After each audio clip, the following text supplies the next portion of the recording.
আমি Puja and welcome to my YouTube channel.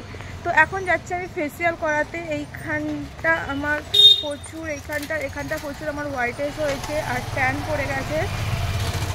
তো কোনোদিন আমি ফেসিয়াল করাইনি, তো ফার্স্ট টাইম যাচ্ছি ফেসিয়াল করাতে। আর রাস্তায় যেহেতু ব্লগ শ্যুট করছে, সবাই আমার দিকে ঘুরে ঘুরে দেখছে, আমার প্রচণ্ড অকওয়ার্ড লাগছে। পুরো কমপ্লিট হয়ে গেছে। আমি দুটো হাতে রিটার্ন করিয়েছি, নেক ব্যাক ফেস রিটার্ন করিয়েছি। আমি ক্লিপ নিইনি, কারণ এখান অবধি আমার টাওয়ার দিয়ে পুরো প্যাক লাগানো ছিল, তো সেই কারণে আমি ক্লিপ নিইনি। আর তার সাথে সাথে আমি লোটাসের ডায়মন্ড ফেসিয়ালটাও করিয়েছি। তো স্কিনটা তো আমার এখনই গ্লো লাগছে, বাট দেখা যাক, বললো আরও 3-4 দিন পর আরও গ্লো আসবে। তো দেখা যাক 3-4 দিন পর কীরকম স্কিনে গ্লো আসে। তো আমি এই ফার্স্ট টাইম ফেসিয়াল করালাম, এর আগে করাইনি। অবভিয়াসলি গ্লো এলে ভালো হলে নিশ্চয়ই আমি আবার করাবো প্রত্যেক মাসে। তো এখন একটু ঘুরতে বেরোবো, জানি না কোথায় যাব, তো দেখি কোথায় যাওয়া যাক, তোর সঙ্গে থাকো।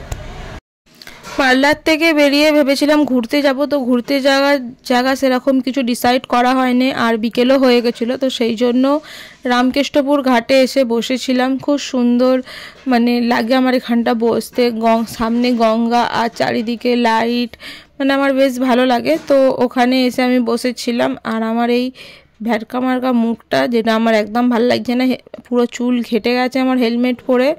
তো যাই হোক, ওখানে অনেকক্ষণ বসে থাকার পর চলে গেলাম স্টেডিয়ামে গিয়ে স্টেডিয়ামে একটু বসলাম, তারপরে একটু খাওয়া দাওয়া করলাম।